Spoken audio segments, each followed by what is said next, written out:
예수님의 종말 예언 26번째 시간입니다. 말씀은 마태복음 24장 29절입니다. 이날 한란 후에 직시해가 어두워지며 달이 빛을 내지 아니하며 별들이 하늘에서 떨어지며 하늘의 권능들이 흔들리리라. 자, 29절은 상당히 중요한 위치에 있습니다. 28절과 연결이 되어 있고 28절과 연결이 되어 있다는 것은 앞에 있는 15절에서 27절까지도 포함이 되어 있다는 것과 같은 말입니다. 왜냐하면 28절은 앞에 있는 28절 앞에 있는 내용이 포함된 압축 구절이기 때문에 그렇습니다. 제가 또 이걸 설명을 하는 거는 원어 성경의 이 바브 접속사로 이 구절이 시작이 됩니다. 그래서 이 바브 접속사가 앞에 이렇게 붙음으로 인해서 그리고 그러므로로 시작이 된다는 얘기죠. 그래서 이 미아드 앞에 붙어서 배 미아드로 시작을 합니다. 그래서 그 뜻은 그리고 또는 그러므로 로 시작이 되는데 즉시 이후에 지체 없는 이라는 뜻을 가진 것이 이 두 단어가 가지고 있는 내용입니다. 그래서 직역을 하면 그리고 그 한난의 날 직후라고 되겠습니다. 또 종말적 의미로 29절은 세상 끝에 자연재해를 예고하려는 것이 아닙니다. 창조 질서의 통치권이 인자에게로 이전되는 순간을 알리는 신호와 같은 구절이 29절입니다. 그래서 이 29절은 한란 직후 그리고 기존의 모든 하늘과 땅의 통치 권세가 즉시 무너지고 인자의 왕권이 드러나기 직전의 이미지를 가지고 있습니다. 그래서 29절과 이어서 30절에서 그때의 인자의 징조가 하늘에서 보이겠고로 이어지는 것이죠. 그래서 땅의 권세와 세상의 권세는 하나님을 대적하는 권세들을 말합니다. 또한 예수님의 재림은 세상 종말에 대한 분명한 증거이자 또 모든 믿는 자들에게는 큰 힘이 되는 복된 소식입니다. 한란의 후, 한란 후에 이 최종적인 심판과 구원은 성경의 목적입니다. 마태복음 24장 29절은 28절까지의 한란과 이후에 우주적 전환과 여호와의 날 이미지가 한꺼번에 응축된 아주 중요한 구절입니다. 28절은 보면 멀리서도 죽음을 알아채는 독수리의 비유를 통해 심판의 긴박함을 강조한 구절로 죽음이 있는 곳에 독수리들이 모일 것이다 라고 했습니다. 이 구절의 영적 원리는 이미 영적으로 죽어서 소생이 불가능한 상태로 하나님이 없는 말씀이 없는 상태를 성경은 죽은 사람이라고 합니다.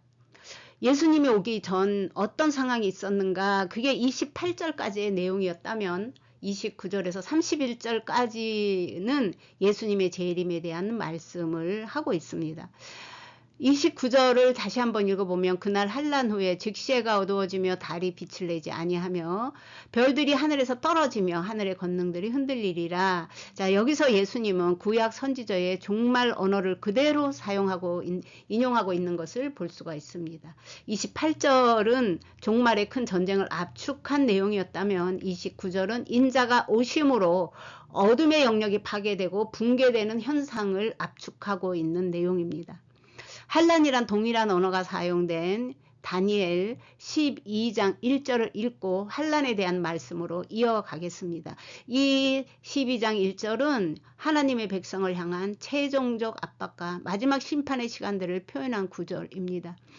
그때 내 민족을 호위하는 큰 군주 미가엘이 일어날 것이요 또 한란이 있으리니 이는 개국 이래로 그때까지 없던 한란일 것이며 그때에 내 백성 중 책에 기록된 모든 자가 구원을 받을 것이니라. 성경에서 말하는 한란이란 다니엘 12장 1절에 개국 이래로 그때까지 없던 한란일 것이며 마태복음 24장 21절에는 이는 그때에 큰 한란이 있겠습니다. 창세로부터 지금까지 이런 한란이 없었고 후에도 없으리라. 자, 창조 이후에 유일하게 가장 큰 한란이라는 의미를 가진 단어는 차라입니다. 그래서 한란, 극심한 압박 등의 의미를 가지고 있는 단어이고 대한란은 정치나 자연재난이 아니라 하나님의 통치가 드러나기 직전에 압축된 시간을 말하고 있습니다. 그래서 예수님이 오시기 전 상황들이 마태복음, 선지서, 계시록 등에 기록이 되어 있습니다. 마태복음 24장 29절은 인자가 이 오시기 바로 직전의 상황을 말하고 있는 말씀들로 압축되어 있습니다. 그래서 새 창조의 왕이신 인자의 등장 직전의 장면을 묘사하고 있는 구절이 되겠습니다. 자, 마태복음 24장 29절과 30절은 다니엘 7장의 하늘 법정에서 인자가 왕관을 받는 순간을 이미지한 건데, 특히 27절에서 보면은 예수님이 자기 자신에게 적용한 선언이라고 볼 수 있습니다. 창조 이후에 유일하게 가장 큰 환난은 우리의 고통과 어려움을 말하려는 것이 아닙니다.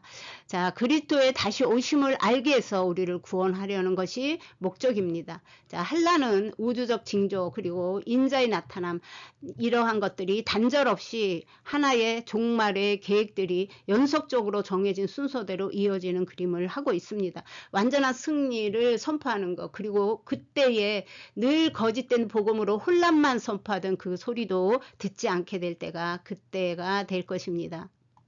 29절에서 30절까지 종말의 시퀀스에 대해서 말씀을 요약을 하겠습니다.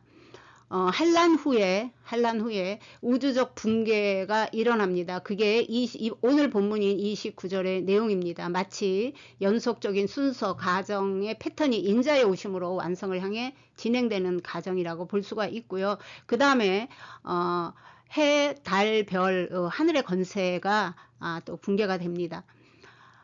그 후에 인자의 표적과 징조가 나타나는 것이 30절 이야기입니다.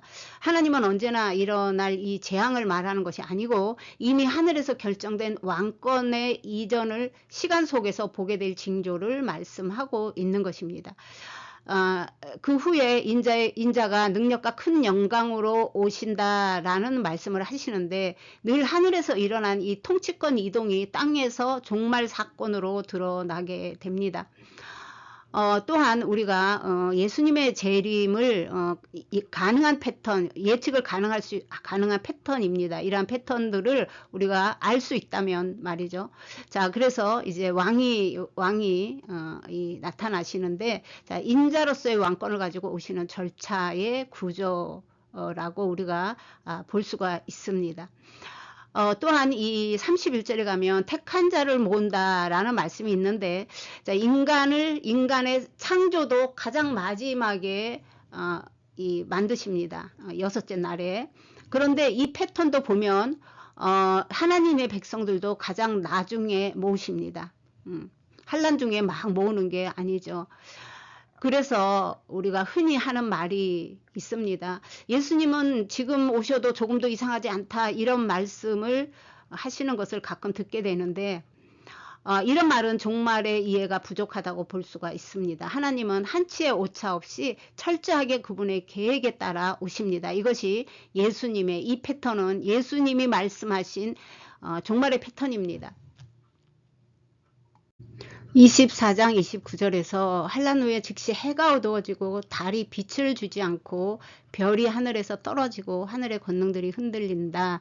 자, 이 말은 예수님이 오기 전 세상의 권세가 붕괴되는 이미지라고 말씀을 드렸습니다. 자, 이것이 자연현상이 아니다라고 했는데, 자, 히브리적 의미를 보겠습니다. 해는 통치, 왕권, 중심 권위를 의미하고, 해가 어두워지면 이라는 것은 통치가 상실되었다, 또한 심판을 받았다 라는 의미를 가지고 있다고 볼 수 있습니다. 자, 달은 위임된 권세 그리고 반사된 통치, 달이 빛을 주지 않는다는 것도 중간 권력 구조의 붕괴를 말하며, 오르는 하나님의 질서, 통치, 계시 등을 의미하고 있습니다.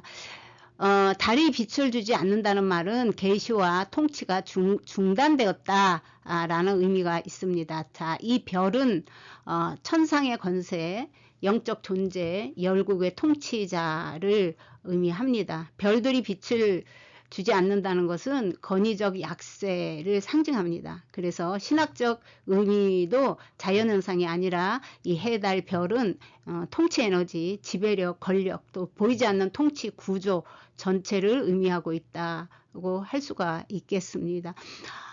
그래서 이 다니엘 8장 10절과 계시록 12장과 연결을 해보면 이 해달 별이 상징적이라는 것을 알 수가 있습니다. 계시록 12장 1절에 하늘에 큰 이적이 보이니 해를 옷 입은 한 여자가 있는데 그 발 아래에는 달이 있고 그 머리에는 12 별의 간을 썼더라. 자, 여기에는 이런 의미를 알고 나면 이것이 해석을 하기가 쉽지만 그렇지 않으면 무슨 뜻인지 여러 번 읽어도 알기가 힘든 게 계시록의 특징이기도 합니다.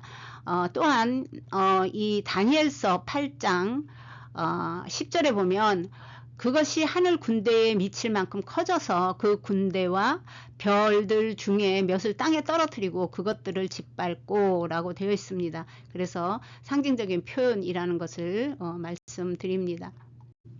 오늘 본문과 동일한 이미지를 가지고 있는 성경 말씀을 보도록 하겠습니다.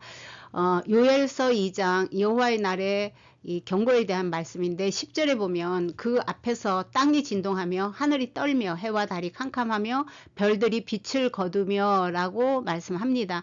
자, 이사야 13장 10절에도 하늘의 별들과 별 무리가 그 빛을 내지 아니하며 해가 돋아도 어두우며 달이 그 빛을 비추지 아니할 것이도라 라고 말씀을 하고 있습니다.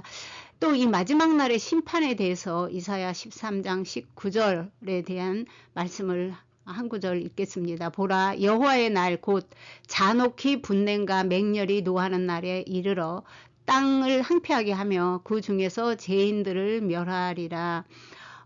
땅의 역사는 하늘 법정에서 판결이 되고 하늘나라의 완성은 종말의 혼란이 아니라 재판 절차에 의해서 완성이 된다고 볼 수가 있습니다. 이번에는 하늘의 권세들이 흔들리리라의 뜻을 살펴보겠습니다. 하늘이라는 단어는 하샤마임으로 복수가 사용이 되었고요. 우카호트는 권세와 능력을 뜻하는 단어가 사용이 되었습니다. 그래서 두 단어는 하늘들의 권세를 말합니다. 영적 천상의 권위 체계 전체를 말하고 있는 것입니다.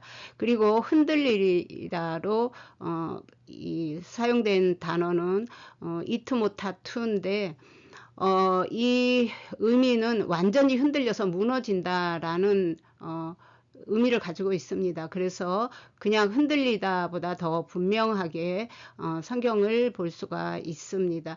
자, 그래서 빛이 오면 어둠이 물러가듯이 예수님이 오심으로 인해서 어둠의 권세가 붕괴되는 것을 여기서 말하고 있습니다. 진짜 왕께서 오시니까 가짜가 무너지고 붕괴되는 것입니다. 예를 들면 마치 비행기가 착륙할 때 그 착륙 지점에 있는 것들이 어지럽게 바람을 일으키는 것과도 비슷한 현상이라고 하겠습니다. 그래서 사탄의 질서와 세상적 인간 왕국 체계, 또 믿는 자까지 미혹하려고 했던 거짓 메시아까지 보이지 않는 모든 권세의 붕괴를 말하고 있습니다. 그러므로 하늘의 공중 권세가 흔들릴 때에는 인자의 권세가 세워진다고 말하겠습니다. 왜 빛이 오면 어둠이 붕괴되고 사라질까? 자, 이 빛은요, 히브리어로 오르라고 합니다. 하나님의 인격의 빛이 우리 안에 영이 되었다는 것입니다. 영이 되었을 때만 하나님의 소리가 들리고 하나님의 뜻을 깨닫게 됩니다. 자, 우리가 기도하는 것이 요구하는 기도가 아닌 하나님의 뜻을 구하는 기도를 하게 됩니다. 참된 하나님과의 교제가 우리 안에서 이루어집니다. 하나님께로부터 우리가 연결되었을 때 우리 안에 빛이 있다라고 할 수 있고, 이것은 하나님의 영이 우리 안에 있게 되는 것으로 이 오르는 단순한 빛이 아니라 하나님의 질서 그리고 통치, 계시를 의미하고 있습니다. 그래서 마태복음 24장 29절에서 달이 그 빛을 주지 않는다라는 말은 왕의 빛은 왕의 신분을 증명하는 하늘의 징표입니다. 빛이 없다는 것은 하늘의 계시와 통치가 중단되었다라는 의미를 가지고 있습니다. 요즘 영상을 제가 2주에 하나씩밖에 올리지 못하는데 회복이 되는 대로 더 좋은 영상을 더 자주 올리고 싶습니다. 기도 부탁드립니다. 오늘은 여기까지입니다. 시청해 주셔서 감사합니다.